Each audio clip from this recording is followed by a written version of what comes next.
You are now listening to the House by the Video Store podcast.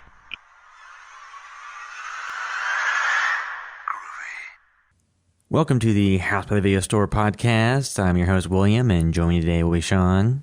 Hello. For a brief time, since this is a mini episode. Yeah, this is a bonus episode, a boner, if you will. We'll just only be discussing this newest episode of The X-Files that just came out on Monday, January 25th.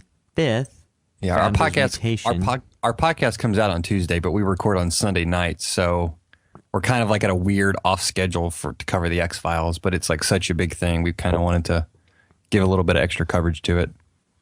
Yep, and this is just a mini episode, so it's not even going to be a numbered episode in the podcast feed. It'll just say bonus, and because we're only covering this one episode of the show, Founders Mutation. So the first episode of the X-Files, Revival, My Struggle, was kind of setting up the mythology, getting everything in place for the 5 episodes that follow. And this one kind of just jumped back into the old Mulder and Scully investigating a case mode that the series operated in for, majority of its first 7 seasons, and then the continuing next 2 seasons, 8 and 9, without Duchovny, and with Robert Patrick and, the Annabeth Gish. Yeah, that's what I told my wife. I said, man, this second episode is just like the show never ended to a degree, And when you think about the history of the show and what happened, it's really nonsensical that that's what they're doing, because all this stuff that happened, there's no way they would just let them get back into the FBI, probably. Yeah.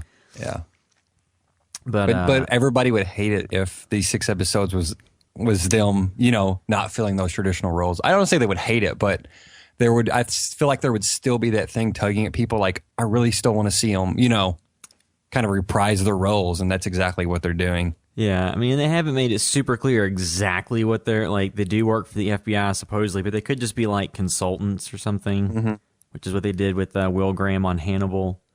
So, Gillian Anderson connection from X-Files to Hannibal. Oh, yeah. And so what did you think about this episode?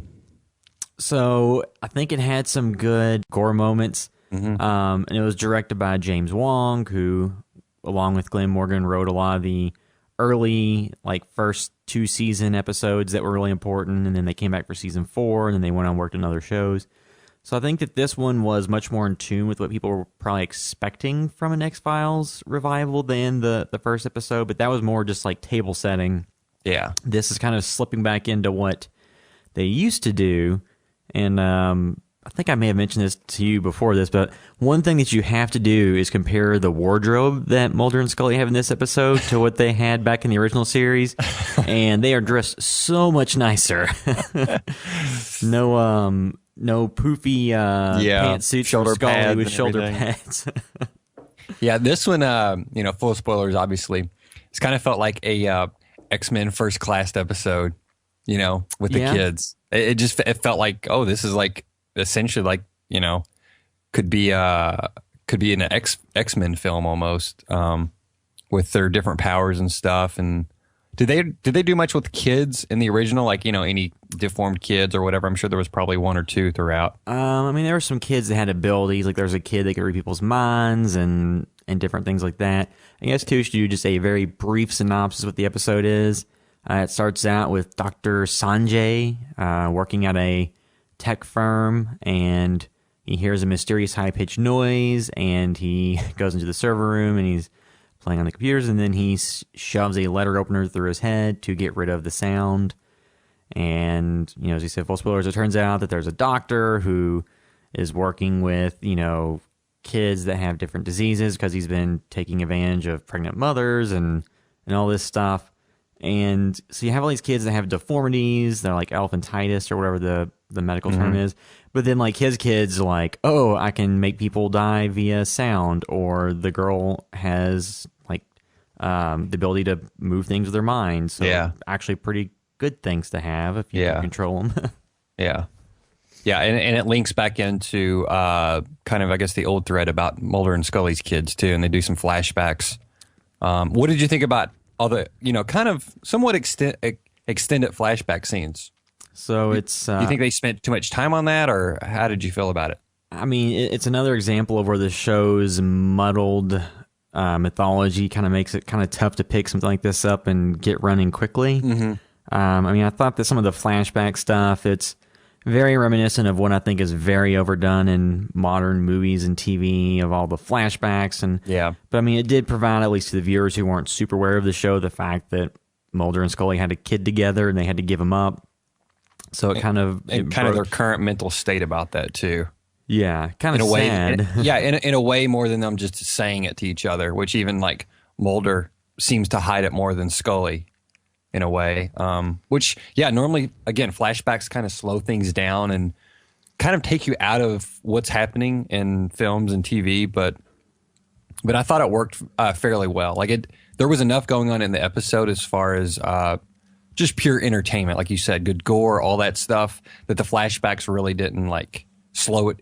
It wasn't slow already, so it's not like it slowed it down even more. So I think it was like a fine. They were kind of paced well within the show, so it wasn't like they weren't too close together and stuff.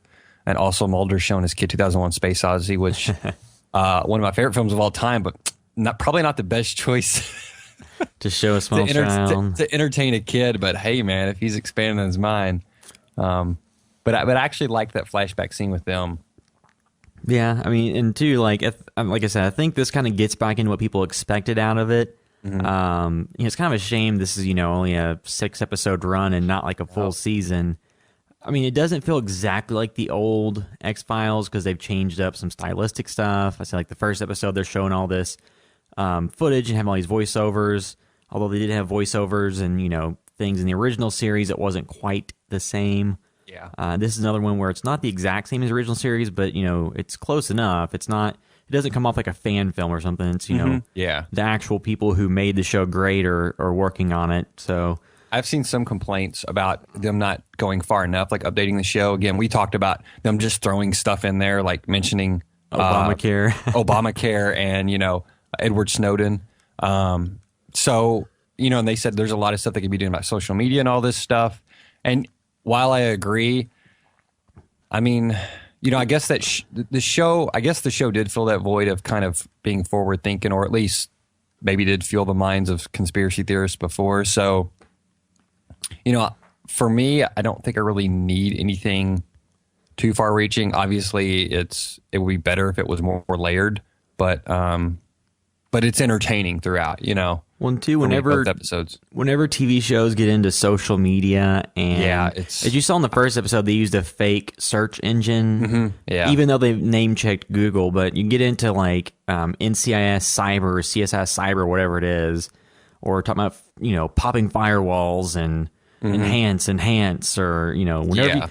Sometimes that stuff is incredibly cheesy if you're not using the real names of the actual services, and if you are using them, it feels like blatant advertising. So I think they did well to steer clear of social media to this point. I mean, they could still reference it, but I think they made a wise choice to not focus on it in these first few episodes. Yeah, I get what the critic was saying as far as updating the show in that way and like making it about now, but at the same time, like people also liked it because it was, they had the Monster of the Week thing also, and that's kind of what it's giving you, and it's more fun to watch. But I totally get where they're coming from. But the show always kind of felt like this thing from these, like almost like a niche show that managed to reach all these people that didn't know they were looking for it. And it kind of still feels the same way. Like I don't know. I mean, granted, it's hugely popular, but at the same time, it feels very personal, I guess is what I'm saying at the same time.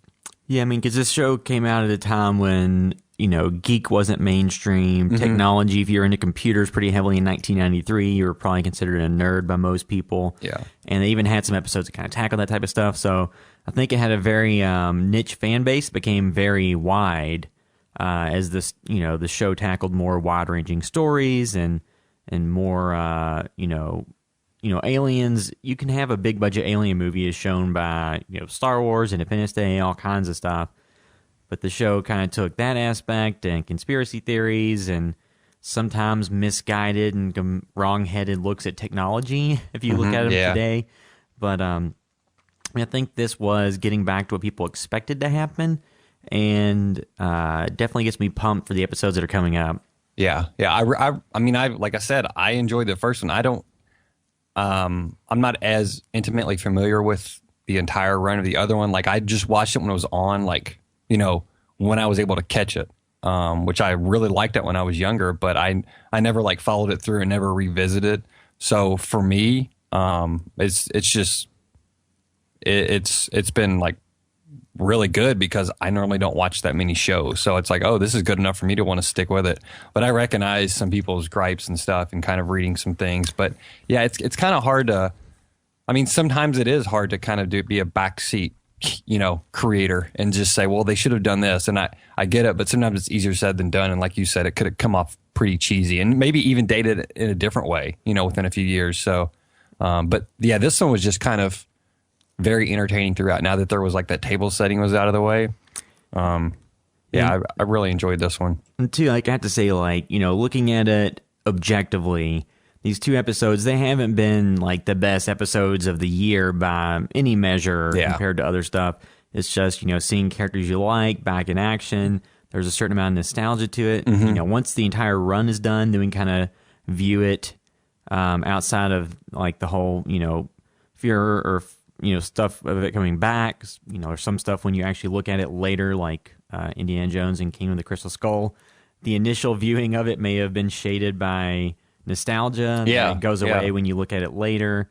So we'll have to revisit all these, after all the hype has died down. But I enjoyed, this episode more than the first one. Mm-hmm. And, I'm just excited for the next one's coming up. Yeah. Yep. Me too. So yeah, I wish there was going to be more than 6 of them. That would also increase their odds of having maybe it would decrease, but you would think it would increase their odds of having a more successful series or season run. If it was like, even if half of them were great and there was only 12 of them that were great, but yeah, so far so good. I think it could be going a lot worse, and I'm not saying that because it's bad. I'm just how a lot of revivals go, as you brought up Crystal Skull. Yep, and hopefully when Twin Peaks comes back, it can, approximate the original show as much in its early episodes as this has, even though that's going to have a few more episodes. And yeah, thank God. Yeah. Yep. So I think that'll wrap up this mini episode. We discussed Founder's Mutation. We actually mentioned the name of it. It's episode 2, technically of season 10. They are calling it season 10, aren't they? Yeah, I've seen it called The Revival and season 10, but this is episode 2 of the Revival season 10, Founder's Mutation, and that'll bring this episode this mini episode to a close. Thanks for listening.